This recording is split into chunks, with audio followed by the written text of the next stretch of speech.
Guys, ഇന്നൊരു ചെറിയ മഴയുള്ള വൈകുന്നേരമാണ്. അതുകൊണ്ട് തന്നെ ഞാൻ ജസ്റ്റ് ഒരു ഔട്ടിങ്, ഒരു റിലാക്സിങ്ങിനൊക്കെ വേണ്ടിയിട്ട് ഒന്ന് പുറത്തിറങ്ങിയതാണ്. മെയിൻ ആയിട്ട് ഞങ്ങൾ ഫുഡ് കഴിക്കാൻ വരുന്ന സ്പോട്ടാണ് KFC. കാരണം എന്താ വെച്ചാല് നമുക്ക് നോൺ വെജ് കിട്ടാൻ ഇള്ളേല് ബെറ്റർ ഇവിടാണ്. നമ്മുടെ നാട്ടിലത്തെ അത്ര അടിപൊളിയായിട്ട് നമുക്ക് ഇവിടുന്ന് നോൺ വെജ് കഴിക്കാൻ പറ്റൂല. അപ്പൊ തമ്മിൽ ഭേദം തൊമ്മെന്ന് പറയുകയാണെങ്കിൽ KFC ആണ്. അതുകൊണ്ടാണ് നമ്മൾ മാസത്തിൽ ഒരു 1-2-3 പ്രാവശ്യം KFCയിലേക്ക് വരും.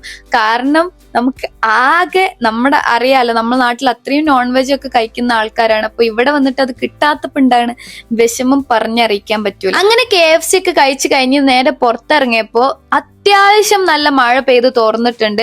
എന്നാലും ചെറുതായിട്ടൊരു മഴ ഉണ്ട്. അപ്പൊ ഞാൻ നേരെ ഒരു ചായ കുടിക്കാൻ പോവാന്ന് വിചാരിച്ചു.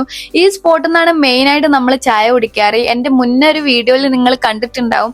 ഈ സ്പോട്ടിൽ നിന്നുള്ളൊരു വീഡിയോ ഞാൻ മുന്നേ ചെയ്തിട്ടുണ്ട്. ഇവിടെ ഒരു ഈവനിങ്ങിൽ അല്ലെങ്കിൽ രാത്രിയൊക്കെ വന്നിട്ട് ചായ കുടിച്ചിരിക്കാൻ നല്ല രസമാണ്, കുറെ സംസാരിച്ചൊക്കെ ഇരിക്കാൻ. പക്ഷെ ഇവിടെ അത്യാവശ്യം റേറ്റ് കൂടുതലാണ്. എന്നാൽ റേറ്റിനുള്ള വേർത്തിട്ടാണ് ഇവിടുത്തെ ചായ. നല്ല രസമാണ്. പല ഫ്ലേവർ, അത്രക്ക് ചോക്ലേറ്റ്, റോസ്, അങ്ങനെയൊക്കെ പറഞ്ഞിട്ട് ഡിഫറെന്റ് ഫ്ലേവേഴ്സ് ആയിട്ടുള്ള ചായകൾ ഇവിടെ നിന്ന് നമുക്ക് കിട്ടും.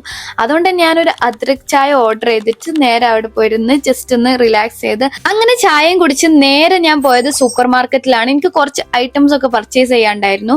ഈ ഒരു സൂപ്പർ മാർക്കറ്റിലാണ് ഞാൻ മെയിൻലി വരാറുള്ളത്. ഇവിടെ അധികം ഷോപ്പുകളായിക്കോട്ടെ, ആൾക്കാർ തന്നെ ഇവിടെ കുറെ കുറവാണ്. അതുകൊണ്ട് തന്നെ നമുക്ക് കുറച്ച് ഷോപ്പുകളും ഇതൊക്കെ കാണാൻ പറ്റുള്ളൂ. പിന്നെ പെട്ടെന്ന് തന്നെ ക്ലോസ് ആക്കും. രാത്രി ആയി കഴിഞ്ഞാൽ ഒരു 8 മണി ആകുമ്പോഴത്തേനും ഇവർ കടകളൊക്കെ ക്ലോസ് ചെയ്യാൻ തുടങ്ങും. അതുകൊണ്ട് ഞാൻ നേരത്തെ തന്നെ എന്തെങ്കിലുമൊക്കെ വാങ്ങാന്ന് വിചാരിച്ചു. വെറുതെ ഈ ബക്കറ്റൊക്കെ എടുത്ത് വെറുതെ ഷോർട്ടാണ്, അതിന് മാത്രം സാധനങ്ങളൊന്നും എനിക്ക് വാങ്ങാനില്ല. അങ്ങനെ കുറച്ച് സാധനങ്ങൾ വാങ്ങിച്ച് അത് ബില്ല് ചെയ്ത് നേരെ ഞാൻ റൂമിലേക്ക് വിട്ടു.